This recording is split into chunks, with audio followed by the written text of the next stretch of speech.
guys, hope you're doing very well. In today's video I'm going to do another sort of reaction talking about an Instagram page type video, whatever you want to call them. But I have another favourite and you guys have been dying for me to talk about this Instagram page. It's been requested in my Facebook group a couple of times, so I'm giving the people what they want. There's a lot of these sort of tattoo Instagram pages popping up that isn't, you know, specialising in just showing tattoos and saying, hey, this is a good tattoo, and giving the artist a shout out or whatever. There's, you know, pages coming up now saying, you know, this is how you should not get tattooed, and that's the Instagram page I'm going to talk about. There's an Instagram page called How to Not Get Tattooed, and oh boy, it's a hoot. I highly recommend this page. Just look at it for entertainment. I've spent hours looking through this Instagram page just having a good old laugh to myself. Some of the posts they do post, I feel like some of the questions that are asked are like okay questions, like they're legit questions and they're genuine and they're not coming from a stupid dumb place or a place to be annoying. I feel like a lot of people don't know about tattoos and tattoo culture and how tattoo studios work and stuff like that until maybe like after their 5th tattoo. Some people are obviously educated from their first tattoo or before they even get a tattoo, which is, you know, well done. I wish I was like that when I first started getting tattooed, but I feel like around about the 5th tattoo mark you really do get a feel for, you know, how everything works and how placements work and how sizing works and how pricing works. But I'd say for the first 5 tattoos you may not know, and each tattoo artist is different, so it takes a while to get a feel of things. So some of the stuff they post where they're just asking a question because they really don't know, I'm a bit like but most of the posts they post, oh my god, some of the stuff people ask for, some of the requests, oh my lord. Anyway, I could make many videos about this Instagram page, so if you like this video let me know and I will continue to make them. The first one that I want to show you guys, which is just like, there's a lot of this on this page. So I'm not sure what app this is on. It could be Facebook by the looks of things, but it looks like an ad. And it said, wanted, tattoo, free. So someone wants a free tattoo. No! You have to pay artists for what they do. It's a service. If you go to the hairdressers, you have to pay. If you get someone to paint your walls, you have to pay. If you get someone to deliver something to you, most of the time you have to pay a delivery charge. Most of the time when you get a service, you have to pay for that service. So asking for a free one, no, that's just rude. That's not okay. So this one, I'm gonna read it to you guys and then I'm gonna tell you what you should do in this situation type thing. So this is one of these questions where someone maybe just doesn't understand how emailing a tattoo artist works. So I don't want any of you guys to feel bad if you've done this. This is not me laughing at you or anything. This is just something that I guess that happens. So the email said, hello, how much would you estimate a tattoo similar but bigger to the quote tattoo on this guy's arm would cost? And then there's a picture there that you guys can see. If you want a quote tattoo, you have to tell the tattoo artist what quote you want. This guy or this girl hasn't said. Like, well, what do you want tattooed on you? Like, I can't tell you how big it's gonna be. I can't tell you how much it's gonna be. Because you haven't told me how many words you want and, you know, how big you want it, like what font size. I mean, you don't have to go that exact. So for my in a quote tattoo here, in order to be irreplaceable, one must always be different. I told the tattoo artist, you know, what I wanted. And then obviously he gave me the estimate and I told him the size and the placement and stuff like that. That's what you need to do. You have to tell them the quote. They can't guesstimate because the quote could be, you know, live life. And you go into the tattoo studio and the artist thinks you just want a small little quote and they've said, oh, it'll be £70. And then you go in there and you want like a Bible verse or something and they're like, whoa, no, I can't do that for £70. It's going to take hours. So yeah, you have to be very, very specific. So I feel like this is just, it's something that does happen. You just, I don't know. There's no such thing as oversharing when emailing a tattoo artist. It's just give them as much information as possible. Don't ever feel stupid when you give them lots of info.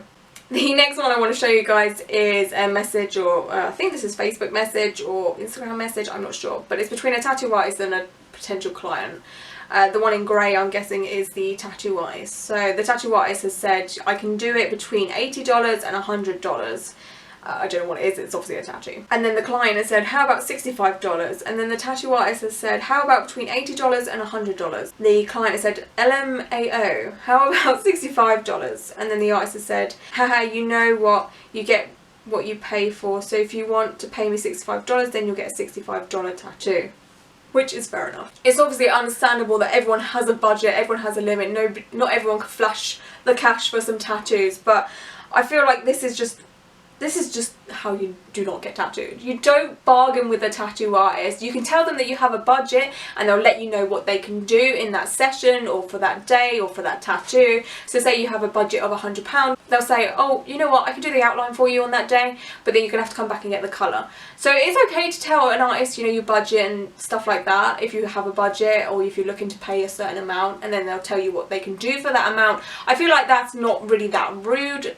As such, artists understand that everyone has a budget and tattoos are a luxury thing. You don't need tattoos, so they're sort of your fun money, and sometimes you don't have much fun money but you want to treat yourself to a tattoo, so that's fine. But bargaining with a tattoo artist, like, this isn't a market. You cannot bargain with a tattoo artist. You know, they are worth as much as they charge. I feel like a tattoo artist probably wouldn't overcharge you. They'll just, you know, they'll give you a fair rate, and all the equipment they use and needles and stuff like that costs money. Yeah, there's a reason why tattoos are expensive. The next one I want to show you guys is another one where I'm like, you know, this is not too bad. The email that a tattoo artist had received is, hi, I'm just wondering if you could send me some girly tattoos that I could have a look at, please. Thank you.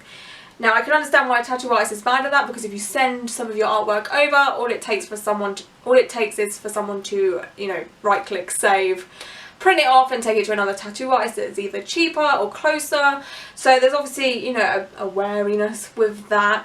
But sometimes, you know, someone like me who, you know, collects tattoos or whatever, or would like a special piece or already drawn piece from someone, just to look at or whatever, or just to, you know, have. Yeah, I could probably see myself doing something like this, like, hey, have you got any flash that you'd like to tattoo? I wouldn't mind having that. But it's probably better to go to the tattoo studio to look at it, so the artist knows that you're not going to save it and then go to someone else. So yeah, I'd definitely say it's more polite to go to the studio and look through a tattoo artist's portfolio. The best place really to see stuff like that though is at tattoo conventions, and then you can see a lot of tattoo artists' work and stuff like that.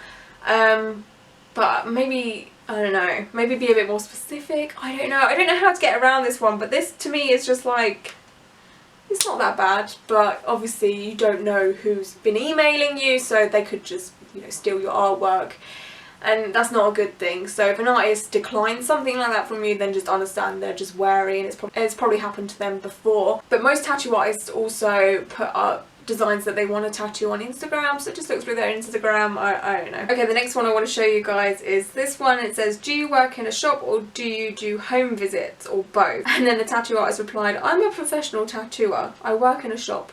And then they come back saying, would you do a home visit? 9 times out of 10, a tattoo artist who works in a studio will not come to your home and tattoo you. A home environment is not a safe environment to get tattooed. Your home isn't going to be sparkly clean. I mean, it may be, but not to a tattoo studio standard where everything is very, very clean and very, very sterile. And yeah, it's just safer to get tattooed in a studio, I would say. And yeah, asking a tattoo artist if they would come to your home to tattoo you is no. This isn't a hairdressing situation where you have mobile hairdressers or freelance hairdressers where they move about and what have you. Like, tattoo artists like the comfort of their own studio. I mean, they visit different studios, but they won't come to your home. Like, that is just, no, don't ask a tattoo artist to do that. That's not okay. The next one that I want to show you guys is another thing to do with price. There's a lot of priced posts on this Instagram page, but let's go through it. The client said, I don't know what your shop rate is, but my artists back home do me for $100 an hour because I come so frequently. Would you be willing to do that? Then the artist said, that show hourly rate is $160 an hour. I think it means that shop, or this shop hourly rate is $160 an hour, I'm not sure. And then the client come back and said, cool, the shops back home are $150 an hour. Is that a weird indirect way of saying no? And the tattoo artist said, well, our hourly rate at our shop starts at $160 and goes up from there. Unfortunately, I wouldn't be able to do it for $100 an hour. If I tattooed everyone for the price they wanted, I would just be undercutting everyone I work with, which defeats the purpose of having an hourly rate. Which is so true, like unbelievably true. So most tattoo studios do have a minimum hourly rate, and then an artist can play around with that or what have you. But just be like, oh well, this studio where I live does it for $100 an hour, so you should too. Like, it doesn't work like that. Like, this isn't one of those compare the market type things. You know, those search engine things that you go through to look at flights or hotels where it tells you where's the cheapest and whatever. It's not like that. Tattooing isn't like that. So because a tattoo artist where you're from charges you $100 an hour, doesn't mean a tattoo artist in another state or another country or another city should do the same thing. They don't have a price guarantee or anything like that. It's no, just take it for what it is. Don't bargain, don't fight it. If you can't afford it for that moment, then wait, book it for a later time.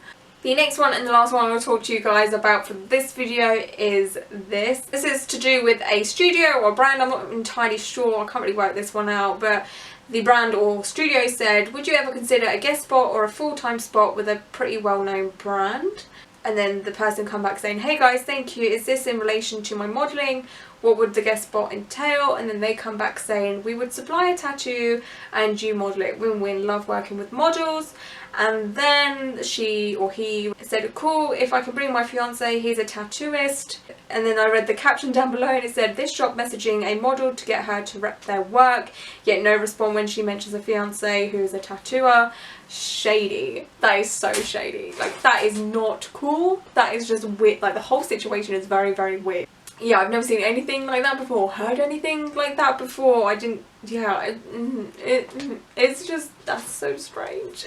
So yeah, that is it for today's video. I hope you enjoyed this video. If you did, then I'll make some more. Make sure you comment down below and discuss the points that I have made in this video. Let me know what you think about this Instagram page and what have you. Make sure you give it a follow if it's your kind of thing. And yeah, I hope you guys are all doing very, very well. And until my next video, bye.